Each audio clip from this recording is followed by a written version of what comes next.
de nuevo a todos, tiempos serán tiempos, bienvenidos. Os quiero contar una historia breve, pero historia, porque casi todas ellas llevan un encanto especial. Acudí a un estreno, al Teatro Amaya, y a la salida, pues claro, había muchas personas populares, personas muy queridas, dedicadas al mundo del espectáculo, al teatro, al cine, la televisión, a todo este gremio que solemos acudir a un estreno cuando nos invitan y merecen la pena. Entonces se acerca una persona y me dice: ¿conoces a Isabel Serrano? Y yo digo, sí. Digo, bueno, sí, pero no. Y ahora os lo explico. Entre nosotros nos conocemos muchísimo, casi todos, ¿no? Casi todos, diría yo.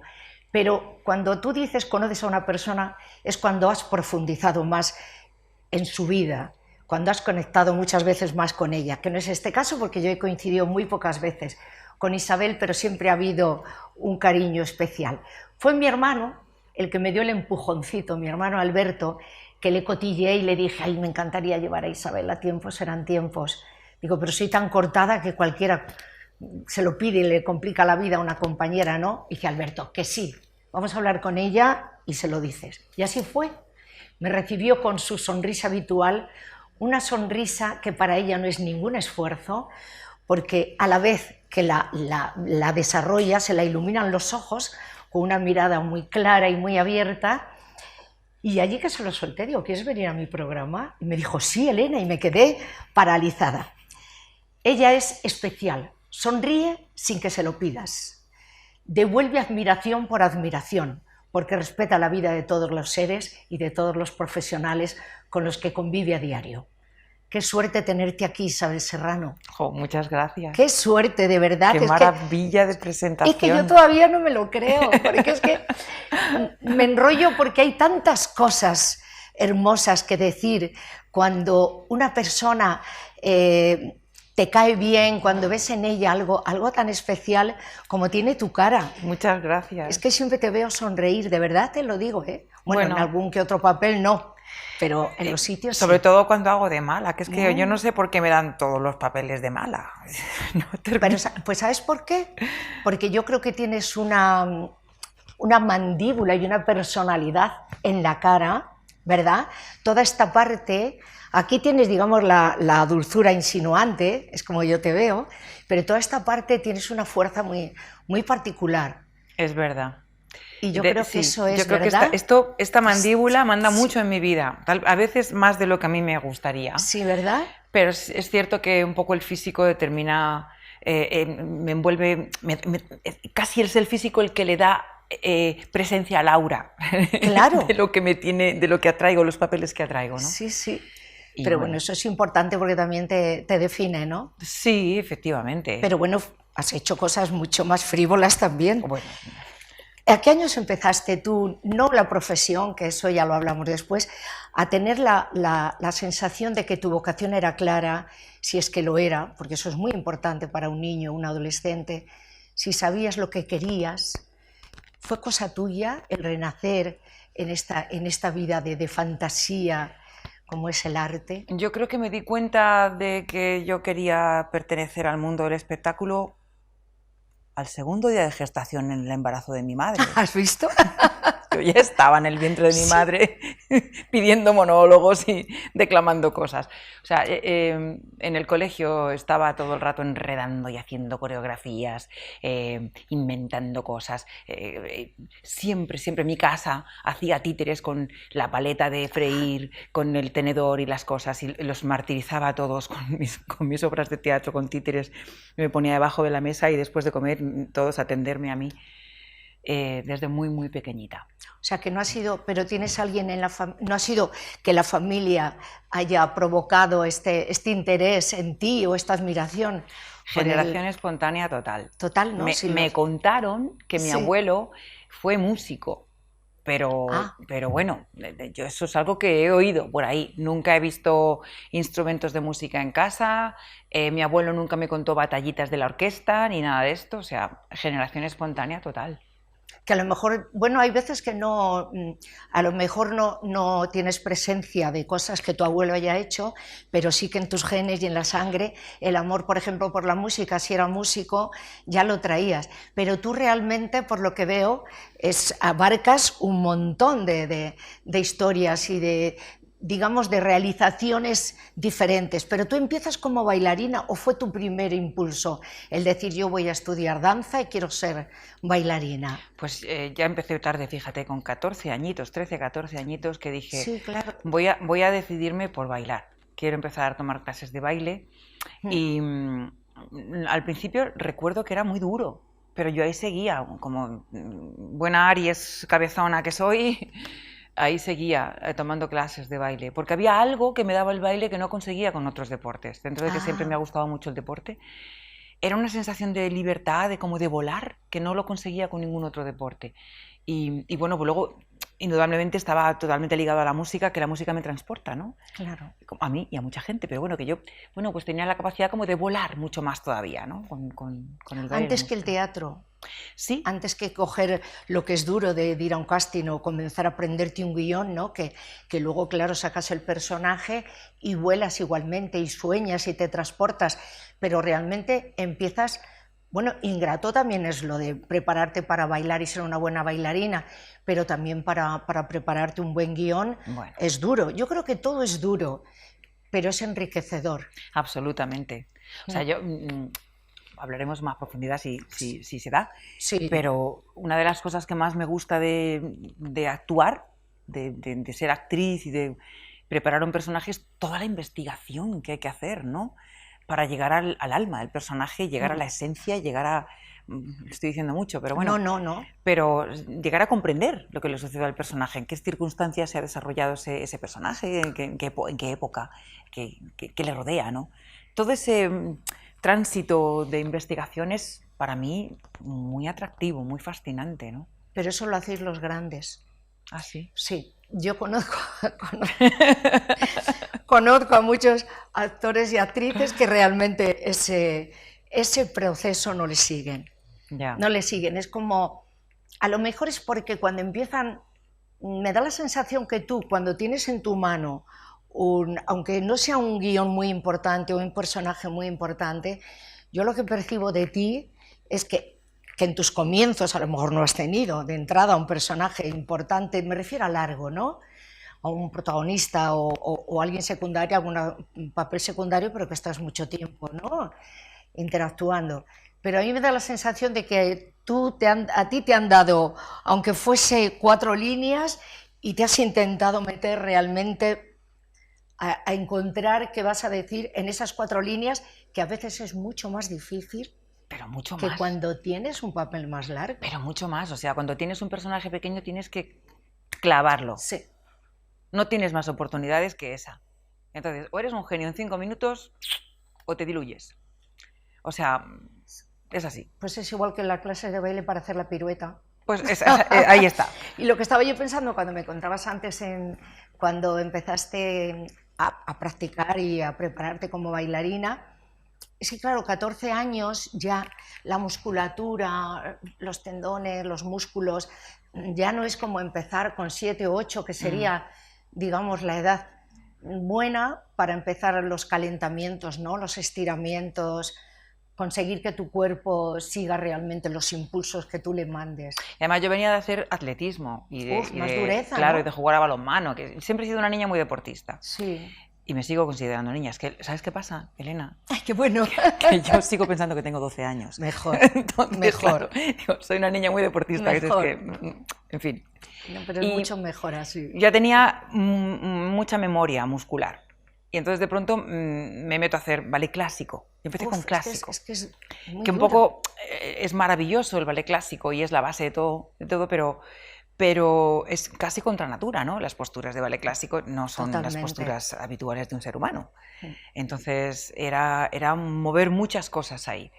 Y bueno, pues como te digo, como era muy cabezona, sigo siendo muy cabezona. Eso Y no cambiar se me ha quitado. todo, tienes que mandar un mensaje al cuerpo totalmente opuesto. Totalmente opuesto. La disciplina es la que te mantiene a lo mejor de una manera firme, porque la disciplina de un deporte sí que es verdad que Si luego coges otro deporte, no, pero bueno, pues lo que es en este caso que estamos hablando, la profesión de bailarina, por lo menos ya tienes una disciplina ya está instalada. Y ya está instalada Eso en ti.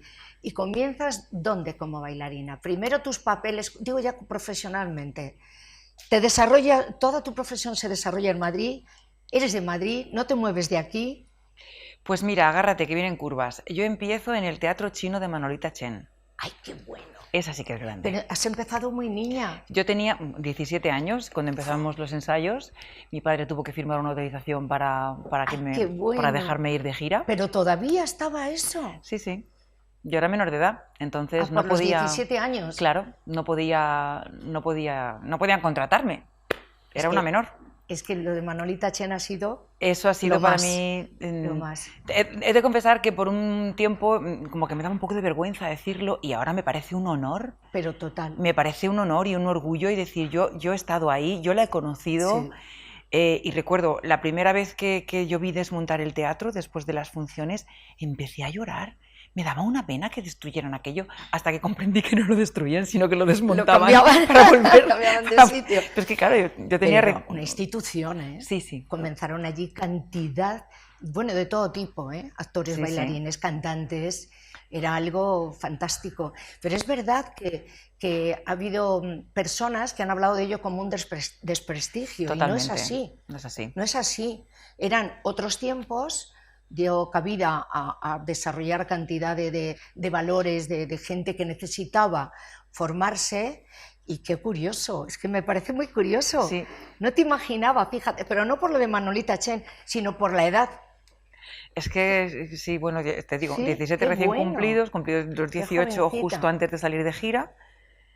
Empezamos los ensayos en marzo más o menos, abril... Y en abril y mayo salimos de gira. Todo el verano hasta septiembre, primeros de octubre. Primeros de octubre porque hicimos el Pilar en Zaragoza. Lo típico también. ¡Ay, qué bueno! Y bueno, has empezado con todas las tradiciones. Con todas. 3 funciones. Sí. Nos pasábamos la noche viajando, llegaba al sitio molida con este cuerpecito de 18 años. Qué duro era, ¿verdad? Muy duro, la verdad lo recuerdo como algo muy duro. Muy duro, pero yo creo que nos ha hecho, bueno, yo soy bastante más mayor que tú, pero nos ha hecho muy fuertes, creo, Creo, hemos empezado, yo en una época más precaria que la tuya, pero hemos empezado, por lo que veo, ambas de cero, y eso nos ha hecho que desarrollemos una fortaleza interior tremenda. Claro, así que te ha cogido fuerza hasta la mandíbula. Claro, de apretarla, de decir, aquí aguantamos. Aquí aguantamos como sea. Qué bueno. Y luego te vas a televisión, a La Bola de Cristal, ¿no? ¿O cómo ha ido eso? Es que claro, después de esa gira, yo seguía haciendo audiciones de baile, pero era un poco... ¿Cómo te digo? Pasaba todo de forma casual, o sea, yo no era muy consciente de todo aquello. Yo iba a clase de baile y una amiga me decía, ¡ay, vamos a hacer esta audición! Y fui a hacer la audición para un 2-3. Y en esa audición estaba Chicho y se hizo en el estudio de Giorgio Aresu. Y entonces ahí me conoció Giorgio y mientras me daban la respuesta de sí, 1-2-3, no 1-2-3, Giorgio me coge para su vale. Y dice, esta para mí. Todo seguido, esta para mí. Porque yo no o sea, que eras buena, ¿eh? No, fíjate, yo voy a ser muy honesta. No era tan buena bailarina, era muy buena vendedora. Yo tenía gestos, ¿no? Vendías. Sí, y la sonrisa, lo que tú has destacado al principio, claro, es verdad que ha sido una cosa que es verdad que me sale sola. ¿Has visto? Y entonces yo tenía un pelo por la cintura y una sonrisa de oreja a oreja. Claro. Y claro, eso estaba muy bien en un escenario. Hombre. Y a poquito que me moviera, pues ya estaba. Y para una bailarina, es que si veían a una bailarina que estuviese seria o no comunicase con el público con la mirada o la sonrisa, malo. Si te fijas, parece que no tenéis derecho a tener tristezas. Es verdad. Las bailarinas. Siempre tiene que ser, porque un cantante es diferente. Si canta, yo qué sé, el rock puede tener hasta un gesto agresivo, incluso a veces te pones hasta feo y desagradable, ¿no? Si cantas algo de amor, te pones con un gesto dulce, y si cantas algo pop, pues puedes sonreír. Pero una bailarina, verla sin sonreír con este gesto arrogante, ¿verdad? Cierto. De comerse el mundo, es como que te dicen, esta no me va a dar a mí buen resultado.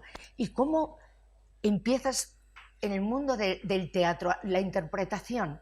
Porque hasta ahí estás todo volcado en el baile. Y antes de eso, es que aquí he tenido varias invitadas que han trabajado en 1, 2, 3 y de Chicho, con Chicho. ¿Con qué equipo coincidiste tú Yo estaba con Silvia Marsó, con Kim, con Nina. Nina se incorporó después, ya al final de la temporada. Sí. Bueno, y luego las inglesas, Beverly, Jenny, que poco a poco, y con Victoria Vivas, de la que hace mucho que no sé. Es que aquí hemos tenido a las hermanas Hurtado. Estaban ellas, las tacañonas. También, las tacañonas, 2 solo. Sí. Y aquí, bueno, por desgracia, pero por otro lado, para nosotros es un honor tenerlo y poderlo transmitir o diferir cuando nos apetezca o el momento sea el apropiado. El último programa que grabó Mayra Gómez-Ken. Estaba ya de presentadora. ¿Verdad? Pues aquí le hicimos la última entrevista. Ay. Sí, sí. O sea que por eso me daba curiosidad. Sí, una mujer estupenda. Maravillosa. Fue, de verdad, de lo más encantador. Sí, pues sí, nuestra mascota era Botilde, cuando yo estaba en 1, 2, 3, y las tacañonas, estaba Mayra, y bueno, pues estaban de cómicos Bigote Arrocep, yo recuerdo, estaba Arévalo. Bigote. Claro. Oye, en la época brillante. Claro. Sí, sí. Ay, qué gracioso. Sí, sí. ¿Y el teatro cuándo empieza la interpretación? Pues, bueno, no, antes vino Brigada Central. Pero es como bailarina, ¿no? Como actriz. Como actriz. Claro, por eso. Teatro me refiero a que empiezas a la interpretación a la vez que estás como copresentadora o estás como bailarina. Porque es un cambio brutal. Es brutal. Pero brutal, claro. De ahí sales como diciendo, ¿y ahora qué me va a pasar? Claro, ¿no? claro. Y dicen, programa catapulta. No, sí, la catapulta te lanza, pero ¿dónde caes? Claro. No sabemos. ¿Y quién te lo sugirió? ¿Cómo surge eso? Porque yo creo que eso es un momento, o que tú estás conociendo un poco lo que es este trabajo nuestro, o vuestro, que es muy duro también, o estás en un parón como bailarina muy grande, o como azafata en el 1, 2, 3, o como de repente y dices, bueno, tengo que buscarme la vida de otra forma, y como a mí me gusta esto y esto, voy a empezar a aprender interpretación y a formarme por ahí. Pero cuando eso no sucede, que va todo seguido, ¿cómo surge? Porque pues, eso sí que es destino también. Yo fui haciendo cursos pequeños porque tampoco me dio tiempo a hacer la carrera de arte dramático completa. Yo sí pasé por las pruebas de arte dramático cuando la escuela de arte dramático estaba en lo que hoy es el Teatro Real. Y yo tenía 14 años y me dijeron que no podía presentarme porque era menor de edad. Claro, no te admitieron. No me admitieron. Claro. Entonces, bueno, pues entonces ya empecé a trabajar en 1, 2, 3. En esa etapa de 9 meses que duró 1, 2, 3, pasaron muchas cosas porque era un trabajo muy intenso. Con Chicho aprendí muchísimo y entonces tuve que tomar la decisión de bailarina o actriz, realmente. Claro. Porque desde que a mí Giorgio Aresu me dijera, ven a mi ballet, yo estudié mucha danza. Y crecí mucho como bailarina, pero muchísimo. Y ya bailaba bien, incluso. Ya no era solo... Ya no era la sonrisa. O sea, ya habías trabajado duramente. Con fíjate. Giorgio. Entonces, claro, bueno. Ahí tuve que tomar una decisión, porque como tú bien dices, 1, 2, 3 es una mezcla de presentadora que habla, que interpreta, que baila, que canta. Y dije, bueno, aquí hay que tomar un camino. Porque que improvisa. Todo, efectivamente. Porque es que yo os veía con una soltura, es que un programa complicadísimo. Entonces empecé a hacer cursitos y al mismo tiempo seguía haciendo casting. Gracias al 1, 2, 3 conseguí un representante y me presentó a la audición, a la prueba, al casting de Brigada Central. Brigada Central. Ruedo las 13 pelis porque entonces se rodaba en cine, en película, hola, ¿qué tal? Y después de eso, que ya me estaba haciendo un mini nicho, me llega la prueba para hacer Alta Seducción con Arturo Fernández. Mi primer papelón en teatro, que era la primera Pero bueno, actriz. Es que te vino todo. Pero una cosa detrás de la otra. De repente una cosa detrás de la otra. Pero primero es lo de Arturo Fernández y luego Brigada Central, ¿o a la vez? Primero Brigada Central y después Arturo Fernández. A mí me parece Brigada Central que cayeses, como cualquier otro compañero en esa serie, una suerte, Una suerte. porque fue impactante Brigada Central. Es que, claro, la primera serie policíaca que se hizo en España, Sí. con guiones de Juan Madrid. Sí. Y dices que era como método de cine, no era como televisión. Estaba rodada en cine, En en cine. película. Es que todavía no habíamos digitalizado el tema este de las imágenes. No. ¿Y qué diferencia ahora, por ejemplo, con...? Pues era todo mucho más lento. Lo que era rodar en cine, una iluminación diferente, todo mucho más lento. Todo tiene que ser como mucho más minucioso, ¿no? Más pulido. Claro, más... pues teníamos un mes para un episodio, me parece. Sí, claro, sí. Fueron un año de rodaje, 13 episodios, echa cuentas.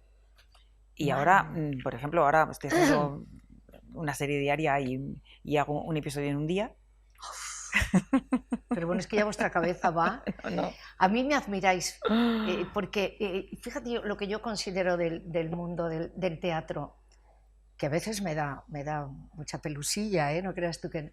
¿Cómo desarrolláis la memoria, el ingenio? ¿Cómo os metéis en los personajes? Creo que tiene que tener incluso, yo no sé, quizás televisión menos, porque es todo como más rápido, ¿no? Y el teatro terminas y la función acaba y al día siguiente, pero el cine, yo no sé cómo no, os tiene que costar disociar. Yo, de verdad, a lo mejor soy un poco catetilla en este campo, ¿no?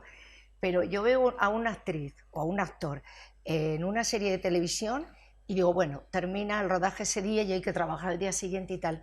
Pero el cine, que hay escenas más comprometidas, parece como que estáis totalmente unidos y vinculados unos a los otros. Qué difícil es mantener el equilibrio. Hay que tener una personalidad, una seguridad, a mí me parece. Yo os admiro por la cultura. Es un alimento. De verdad. Para mí, mi profesión es mi alimento. Muchísimo. Pues mira, lo que dices es muy difícil, no tanto que sí, la personalidad, sino el discernir. El discernir, ¿verdad? El discernir. Es que creo que sois diferentes.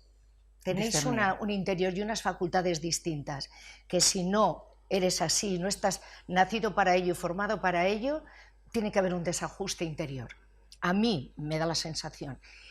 Y luego, eso, el amor que tenéis por empaparos de todo, por leer, ya simplemente el amor que tenéis por la lectura que os llega. Pero es que aparte todas las obras que os llegan, me refiero que elegís para leer libremente, pero luego aparte todas las obras que os llegan, ya no es las que vais a decir que sí y vais a formar parte de ellas, sino simplemente lee esta obra a ver qué te parece.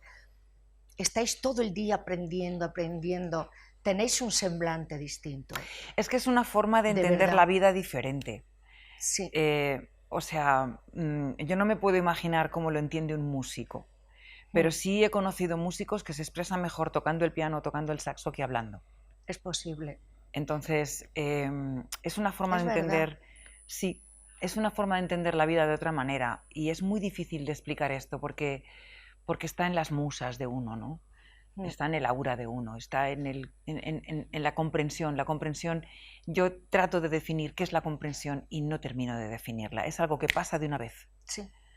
Entonces es entender la vida desde otro lugar, desde la creación, ¿no? Para mí es muy enriquecedora. Mucho. Yo he intentado vivir en sitios en el mundo, a veces tienes el ideal, me voy a vivir al campo, olvidarme del ruido.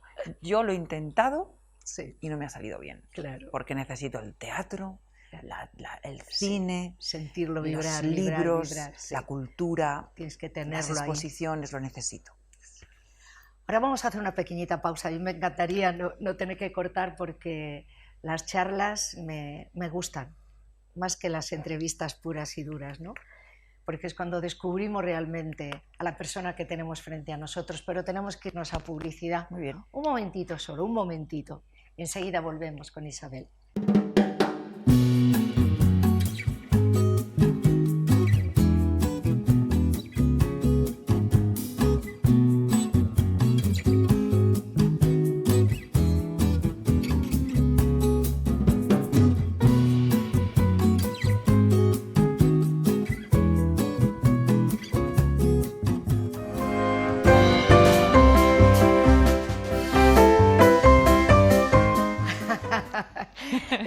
pensando, según transcurría la publicidad, que cuántas cosas, tú puedes conocer a una persona, pero cuántas descubrimos cuando la tienes frente a ti, ¿no? Tienes una personalidad tremenda y lo vuelvo a decir. Muchas gracias. Pero me encantaría, hay algo que me intriga, porque esta profesión nos lleva dando bandazos continuamente. Ay, sí. Y sobre todo tú que tocas tantos palos, que luego ya leeré una lista enorme de series de televisión, la recordaremos juntas, de televisión, de cine, de teatro, pero a mí lo que me gustaría saber, y luego nos vamos a pasar a lo que son tus escritos, tus libros, porque hay algo que me ha sorprendido profundamente. Con el criterio que tú tienes de la vida, de las mujeres, del contexto de las mujeres en esta sociedad, no ahora, sino ya de tiempo atrás, se ve que tienes un concepto, digamos, elevado, serio, profundo. Todo lo que has ido desarrollando, o parte de las cosas que has ido desarrollando en esta profesión, te ha mantenido a ti, a ver si me explico bien, en tu forma de ser, de comportarte, en tu integridad personal, o algún momento determinado has tenido que dejarla a un lado aparcada y decir, tengo que tragar con esto. Porque yo a ti es que te veo diciendo, puedo con todo y lo que no me roza y no me gusta, no lo admito. O tenemos que ceder.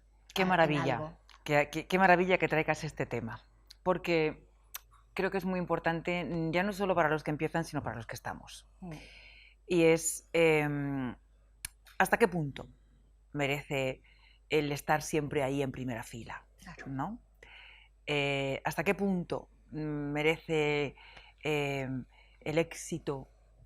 Vamos a entender éxito por el que te llamen mucho para trabajar, el que salgas mucho, que tengas muchos seguidores y todas estas cosas, ¿no? ¿Hasta qué punto? Porque sí es verdad que hubo un momento en el que yo sentía que me desdibujaba como persona, ¿no? Uh-huh. Y ahí uno pierde la orientación, ¿Y qué pasa cuando uno pierde la orientación? Pues no sabes lo que quieres. Yo siempre he sabido lo que quiero. Pero sí es cierto que cuando uno alcanza cierta popularidad, cierto respeto, después de muchos años de mucho trabajo, trabajo muy duro, claro. Te conviertes como... Puede más el personaje que esa personita que llega a su casa por la noche cansada, que lo que quiere es quitarse los tacones, que lo que quiere es un abrazo, que lo que quiere es una sopita caliente o un gazpachito fresquito, un abracito de su novio, de su novia, de su mamá, de su papá, de estar tranquilita. Esa persona está cada vez más lejos y más lejos y más lejos, porque es tan fuerte la corriente del personaje popular, de la persona que influye en los demás, de la persona que mira a todo el mundo, de la persona que menciona a todo el mundo, la persona no el personaje, ¿no? Sí, pues, sí. Que claro, es muy fácil instalarse ahí porque es un terreno seguro. Pero la fama, como ya lo dice Rosalía, es muy mal amante. Te abandona cuando menos te lo esperas. Así es. Así es. Y además sin avisar. Y estando tú en picos de, como estás ahora, en un momento brillante de tu carrera, ¿por qué crees que a lo mejor es lo mismo? Estamos hablando de lo mismo. ¿Por qué crees que estando ahí flotando ese personaje, estando viviendo esos momentos maravillosos, que a lo mejor es necesario llevarlos hasta casa? ¿Por qué tenemos esta sensación de soledad y de querer y necesitar otras cosas cuando venimos de recibir algo tan grandioso? Y cuanto más grandioso es, aunque estés muy de acuerdo en lo que estás haciendo y estés satisfecha, tienes una soledad interior que no la puedes evitar. Es que yo me lo pregunto, porque dices, bueno, si está feliz ahí, y yo estoy segura, porque he vivido con personas de tu categoría que a lo mejor luego hemos seguido en un ratito de conversación o tomando una copa, yendo a su casa y tal, y realmente se desdibuja algo en esa cara. Y yo lo he vivido también en mí. Entonces, ¿por qué? Porque no es esencial. No hay esencia. No hay esencia. Es un holograma. Claro. Es un holograma. Y lo ves. y lo tocas, y lo oyes, y lo hueles. Pero es un holograma. Porque al final hemos visto grandes estrellas que han desaparecido como un holograma, que tuvieron su momento, que aportaron lo que tenían que aportar y ya. Entonces, claro, una tiene que estar muy en la tierra, muy enraizada, saber muy bien quién es en su casa, de dónde viene, dónde está, para jugar a ser holograma a ratos. Claro, claro, prepararte para salir, pero luego saber dónde estás tú y quién eres. Sí. Es que eso nos salva, sobre todo los más grandes, os salva de lo mejor de la depresión. Se han dado casos que realmente no han tenido esa personalidad instalada y gestionada bien, y claro, esos tumbos les lleva a una serie de despropósitos que luego es cuando realmente, cuando quieres retomar tu vida de una manera íntegra y fuerte, ya es muy complicado. Es que ese holograma no es tu vida, tu vida es con quién te levantas. Es cuando te puede. Claro. Cuando se adueña de ti. Es muy gratificante que todo el mundo te reconozca, que sentirte importante para los demás. Hay muchas personas que viven a través de los demás, no en esencia consigo mismos, ¿no? Bueno, pues es una forma de vivir como otra cualquiera, no es criticable, ni muchísimo menos.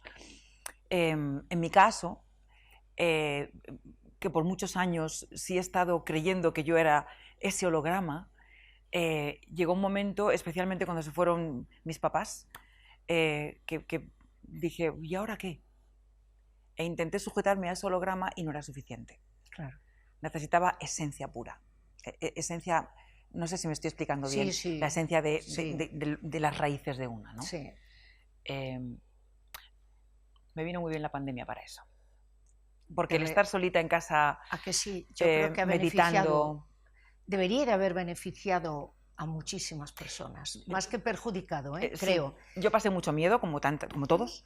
Bueno, miedo por la incertidumbre, claro. Pero dije, no puedo vivir conectada al miedo todo el rato, no puede ser, me agota, no me sirve para nada.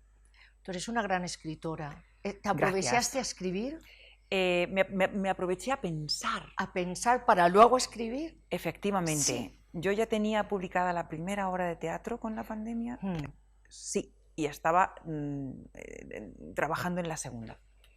Pero sobre todo me dio que pensar en reestructurar esta corriente mía de escritora, ¿no? ¿Qué quieres escribir realmente, Isabel? ¿Cómo lo quieres contar, lo que quieres contar? ¿De qué quieres hablar ahora? Entonces, claro, la pandemia fue un zambombazo tan grande que me hizo pensar mucho en cómo nos comportamos en la Tierra, ¿no? Cómo tratamos a mamá naturaleza. Cómo mamá naturaleza de repente nos da un coletazo y nos dice, ¿pero qué os creéis que sois? ¿No? Eso es muy, muy interesante. Entonces, me dio mucho que pensar. Por eso te comentaba yo ahora mismo que hubiese venido genial que hubiésemos sido todos consecuentes y haber aprovechado ese momento para encontrar ciertas cosas, ciertas respuestas, para prepararnos, porque todos sabíamos que de esta íbamos a salir, pero tendríamos que haber salido más reformados. No ha sido así. No ha sido así. Permíteme que te diga una cosita que no tiene nada que ver con tu entrevista, que yo en mi libro, mi autobiografía, que la escribí también en la pandemia, sí que doy duro después de la pandemia. La terminé a propósito y me decepcionó muchas cosas del ser humano, de lo poco que habíamos aprendido, de lo poco que nos había servido esa pandemia, ese gran parón, y cómo se ha visto, y perdona, el egoísmo tan grande, y tú lo tienes que haber visto en el teatro igual, la vaguería tan grande, que dejaron totalmente bloqueado un sistema y una profesión como es el de la música y el del teatro, y la del teatro, de una manera absurda, porque en muchos casos era por no poner la mascarilla al entrar, por no situar el acomodador cada 3 butacas a una persona, cuando era un concierto al aire libre, por no colocar un montón de sillas, limpiarlas y volverlas a situar para el concierto siguiente. Y los que estaban empleados teniendo que responsabilizarse de eso, no lo hacían y dejaron una profesión aparcada con un montón de problemas, que hay todavía actores y músicos que no se han recuperado, porque no ha sido los meses de la pandemia, ha sido un año después todavía.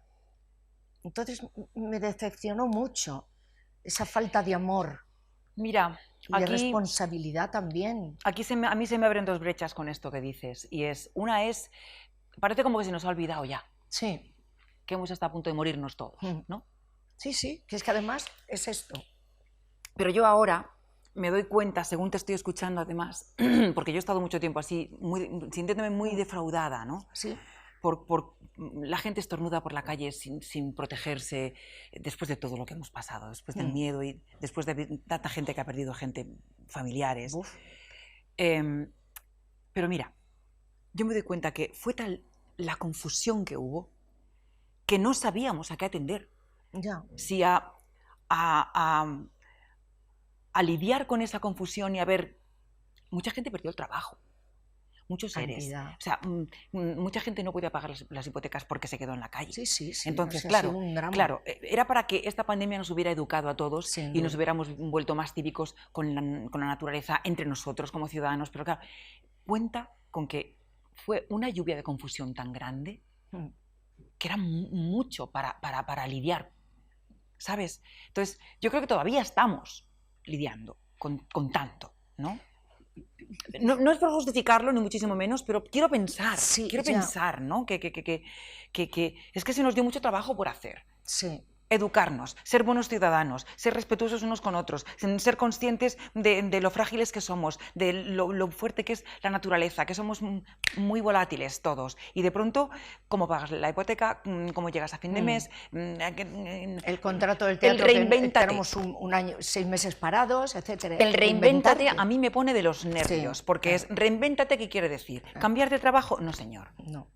Porque cambiar de trabajo no es, ahora soy músico y me voy a vender pan. Me monto una panadería con 4 ahorros y me pongo a vender pan. No, verás, tú tienes que hacerte un nicho como panadero. Tienes un gremio de panaderos del que tienes mucho que aprender. O sea, es empezar una nueva vida. O sea, el reinvéntate a mí me pone de los nervios. Y habremos aprendido para que cuando es que realmente yo creo que nos falta preparación. Es que hemos perdido mucho tiempo, Isabel. Creo que en este siglo hemos perdido mucho tiempo. Teníamos que haber trabajado más la formación individual de cada uno. Estoy de acuerdo. Es que eso es lo que nos ha faltado. Estoy de acuerdo. Se empeñan en que no lo hagamos, no lo realicemos y no seamos conscientes de que eso es lo importante. Entonces, como nadie piensa, o pocos piensan, o pensamos, voy a hablar en plural, que eso va a ser fundamental en nuestras vidas y sobre todo en el futuro que tenemos por vivir, nos pilla en bragas.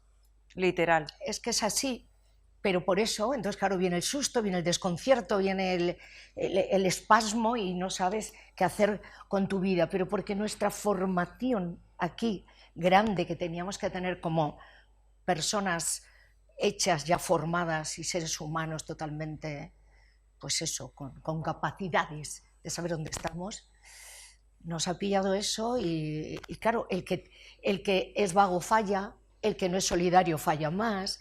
¿Me entiendes lo que te quiero decir? Perfectamente, pero bueno, a alguien le debe convenir esta ignorancia en la que nos quieren ahogar, ¿no?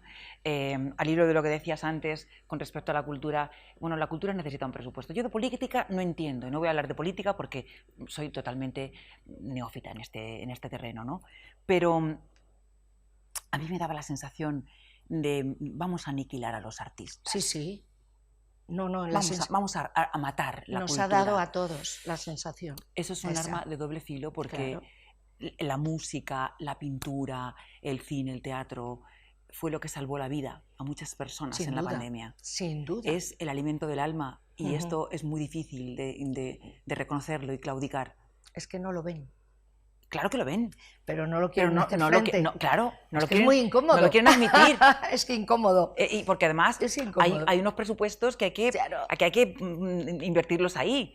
Y claro, ¿para qué vamos a invertir en cultura? Pero es que un país sin cultura no es nada. Absolutamente no. Pero nada de nada. Totalmente de acuerdo, pero sin cultura menos. Y para donde vamos, peor todavía me lo pones. Pero mira, somos un país muy, muy sanguíneo. Sí. y nos Igual gusta que nos mucho... caemos, nos subimos, nos levantamos. Exacto, y nos gusta mucho el arte y Sí. estamos muy vivos. Sí, sí. O sea que... Pues mira, estamos tan vivos como yo creo que vamos a ver tu viveza y tu personalidad en un vídeo cortito que te han preparado mis compañeros. A ver.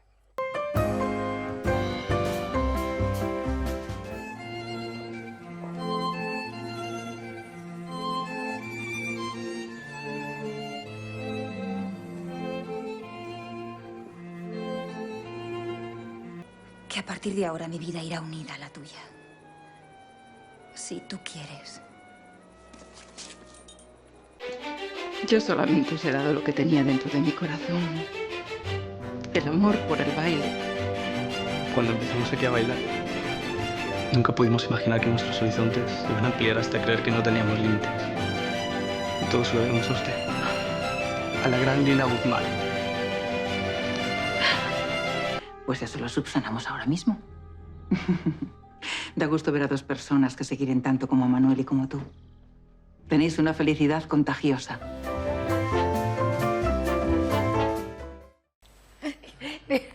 Muy curioso, dice, esa sí que era mala, en uno de los personajes. Le digo, Isabel, es que hasta la frente manda en ti. Sí, sí. Dice, pues esa sí que era mala. Ya te digo. Bueno, Sí, pero mira qué sutil, ¿eh? pero fíjate, me han dado papeles de mujeres, las denominamos malas, que son las villanas de las historias, Sí. pero son supervivientes, señoras Claro. del 1940, solas, madre soltera. Ya llevo dos. Ya. Ya llevo dos. ¿Qué serie te ha llegado más o te ha gustado más estar integrada en ella? Porque, claro, hay favoritos siempre. Yo tengo cierta predilección por Acusados, la polialcohólica que hice, Isabel Holgado. Me lo pasé muy bien preparando ese personaje y luego era un personaje muy intenso y muy taimado al mismo tiempo, ¿no? Eso es complicado. Es muy complicado, eso es muy complicado. ¿Y por qué os gusta siempre lo complicado? Pues porque os desarrolláis, ¿no? Más... Claro, pues porque a mí me gusta mucho ser muy precisa en todo lo que hago y yo que soy un personaje muy vital, o sea, personalmente soy muy vital, muy extravertida, pues cuando llega este personaje que todo lo lleva por dentro, implosiona, de pronto me seducía mucho, ¿no? Hacer un personaje contrario a mí. A mí me da mucha pena, a veces como perdemos el tiempo, me incluyo, totalmente. ¿Cómo es posible? Porque yo cuando voy a tener un invitado, indago, veo, estudio, sobre todo me gusta estudiaros a vosotros personalmente, ¿no? Cuando os veo lo que me inspira, los rasgos, pero me da pena no haber tenido la posibilidad, bueno, la posibilidad es que no lo sé, que nadie conocemos la obra completa o no completa, algo de obra importante en el otro compañero. ¡Qué pena! Pero es que yo creo que llevamos una vida que es que nos descoloca totalmente y no da el tiempo de sí a veces, ¿no? Totalmente. Porque ahora mismo, por ejemplo, yo he visto cosas tuyas en internet, claro, tengo que estar una ráfaga, otra. El libro me ha interesado mucho porque... Y es que yo insisto en lo del libro porque defiendes a la mujer, es que ves la posguerra marcada en un montón de secuencias tan importantes escritas que a mí eso me llama mucho porque, claro, lo he vivido, lo he tenido mucho más cercano que tú, pero yo he vivido la época esa precaria de las mujeres. Y hay una frase que dices que me parece, pero no sé, no sé si me voy a acordar, pero por lo menos voy a intentar explicarme. Que no nos juntamos para hablar todas a la vez, que por eso no hemos conseguido nuestro sitio, que nos escuchen. Más o menos, Más ¿no? o menos. Bueno, es una cosa que quiero... Un comentario que tú hiciste muy sí, importante, que va precedido de otras muchas muchos, cosas, sí. ¿no? Sí. Es algo sobre lo que quiero además escribir ahora. Tengo la estructura hecha, que será seguramente lo siguiente que se publique, que ya os contaré. Y por favor, que a Sí. mí, yo quería tenerte aquí con tus obras. Vendré con tu novela, y estaré con el encantadísima. libro, Muchas gracias. Los dos, porque es que me encanta, me llama mucho la atención. Creo que deberíamos... Fíjate que ahora estamos en pleno movimiento feminista y que estamos en la lucha, ¿no? Pero creo que deberíamos juntarnos más y hablar más de nosotras. Sí. no de compararnos con o de luchar contra, sino de nosotras. Luchar contra no lleva a ningún sitio bueno. Entonces, yo creo, ¿eh? Yo creo que tampoco. No, hay que aprender de eso para luego, entre nosotras, hacer las estrategias. De nuestra esencia. Por ejemplo, pues no nos juntamos a hablar de la menopausia. No, de nada. ¿Qué tiempos más frívolos estamos viviendo, verdad? Es que antes, o sea, en tu época porque estaba prohibido. Prohibido del todo. Bueno. Y ahora porque tenemos tantos flancos abiertos que no nos sentamos a hablar, realmente. Y sobre todo en lo que nos interesa. Es lo que tú dices, empiezas a hablar contra algo, contra qué hay que hacer, que esto no me gusta, pero vamos a establecer algo claro y entre nosotras, claro, un consenso que nos lleve a algo realmente importante en nuestra vida. Claro. Y en nuestro futuro. Yo creo que estamos demasiado entretenidas con la igualdad. Sí. Cuidado con esto. Sí. Porque se me puede malinterpretar y no es que no esté bien que se han conseguido grandísimas cosas y que realmente sí que hemos progresado muchísimo desde tu época a la mía, ¿no? Uf, ya lo creo. Pero hay más cosas que la igualdad y yo siempre voy a la esencia de la mujer, ¿no? A desmitificar, pues, lo peyorativo de la menopausia, por ejemplo, que me parece una época absolutamente deliciosa, donde somos realmente poderosas. Y el tener el poder no es ninguna ventaja, es una gran responsabilidad. El tener el poder es qué haces con ese poder. Es como si te van la espada de Excalibur. Claro. Como no sepas utilizarla, lo primero que vas a hacer va a ser pincharte en un pie. Efectivamente. Entonces, creo que deberíamos hablar más entre nosotras y no bajar la guardia, ni muchísimo menos, porque es verdad que tenemos que tener un escudo puesto contra las agresiones, pero creo que si nos unimos más, seremos mucho más fuertes. Es que yo creo que somos tan inteligentes,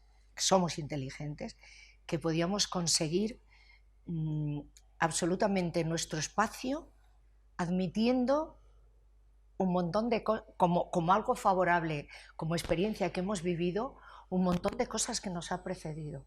Efectivamente. Creo. Sí, es lo que yo pienso, ¿no? No hay que olvidar nada de lo que se ha vivido. Pues es que fíjate... pero hay que aprender y hacer nuestro propio círculo, ¿no? Aquí la duda no es si somos o no somos inteligentes, si somos o no somos poderosas. No, eso está clarísimo. Claro. Pero desde tiempos ancestrales, claro, que siempre hemos tenido el poder. Sí. Lo que hay es que sacarlo a la luz, que es lo que estamos haciendo. Pero claro, creo que en medio de todo esto, el feminismo, yo no me defino ni feminista ni no feminista. Se está desvirtuando un poco, creo que es una trampa en la que hemos caído. Para mí también. Yo opino... por ejemplo, emocionalmente, creo que el tema este de que las mujeres ahora quieren relaciones sin compromiso y demás, yo creo que esto va en contra natura. O sea, las mujeres nos sentimos así, en general, ¿no?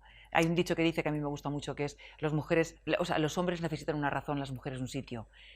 Eso es así, para mí. Así es. Hola, ¿qué tal? Sí, sí. Así entonces, todo esto de...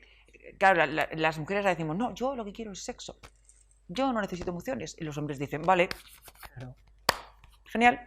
Y no es verdad. O sea, porque unas mujeres necesitan una razón, necesitan más. Sí, las mujeres necesitan relaciones vivas, los hombres relaciones cómodas, ¿sabes? Entonces, yo creo que hay que ser más fieles a lo que verdaderamente somos, cómo sentimos, cómo abordamos las relaciones, ese sentido, ese impulso maternal. Aunque no seas madre, yo no soy madre, sin embargo, lo tengo con muchos amigos, con muchos animales, en muchas situaciones. Eso no nos lo podemos negar. Y no es malo. Además. No es malo ser madre. ¿Qué va a ser? Porque hay muchas mujeres que, bueno, pues por ser cool, por ser moderna, por ser actual, la mujer fuerte y dinámica de la vida, moderna, no sé qué cosas más, es como que renuncio a ser madre porque eso, bueno, no, sinsentido. No, es una esencia. No hay por qué renunciar. Es una esencia y no podemos renunciar a eso, ¿sabes? Y no pasa nada. Me encanta oírte hablar. Bueno, todo esto en el libro próximo, ¿no?